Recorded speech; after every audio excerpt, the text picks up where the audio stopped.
isang bahay sa dulo ng kalsada. Sa isang baryo sa probinsya ng Laguna, may isang matandang bahay na matagal nang iniwan ng mga may-ari. Ang sabi ng matatanda, noong dekada 70 ay may pamilyang nanirahan doon, mag-asawa at 2 anak. Ngunit isang gabi, bigla na lamang nagliyab ang buong bahay. Walang nakaligtas. Mula noon, wala nang naglakas loob na tumira doon kahit na muling itinayo ang bahay. Ayon sa mga kapitbahay, tuwing hating gabi, may makikita raw na mga ilaw na parang kandila sa loob. Minsan naman ay may maririnig na iyak ng bata at tila mga yabag na nagmamadali pababa ng hagdan. Isang gabi ng tag-ulan, 4 na magkakaibigang sina Rico, Daniel, Arman at Leo ang nagkayaya ang sumubok pasukin ang bahay. Mga binatilyo pa sila at mahilig sa mga kwentong katatakutan.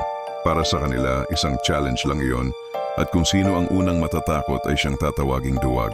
Wala namang multo. Puro kwento lang yan ng matatanda, sabi ni Rico habang may bit-bit na flashlight.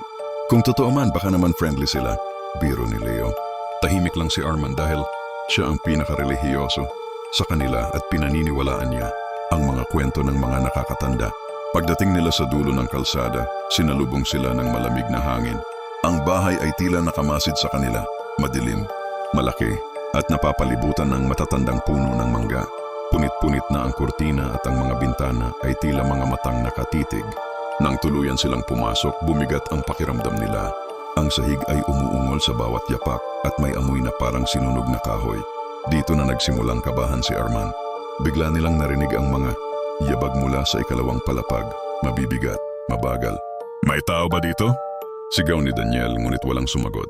Habang nililibot nila ang sala, may nakita silang lumang litrato na naka-frame, isang pamilyang masayang nakangiti. Ngunit nang sinilip ni Rico ng malapitan, napansin niyang punit at may bahid ng abo ang mga mukha ng mga bata. Nang biglang may dumaan sa likod nila, isang anino ng batang tumatakbo, papunta sa kusina. Napasigaw si Leo. Nakakita kayo nun? Tumakbo silang 4 papuntang kusina at doon nila narinig ang iyak ng bata.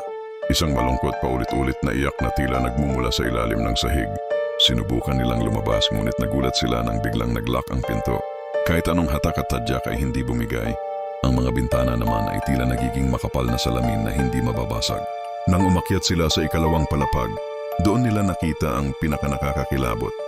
Isang babae na nakaputi, dugo ng mukha at nakatingin diretso sa kanila. Nakasabit ang leeg nito sa lubid ngunit nakangiti. Isa-isang namatay ang ilaw ng kanilang mga flashlight hanggang sa tanging buwan na lang ang liwanag. Mula sa dilim, narinig nila ang sabay-sabay na boses ng mga bata.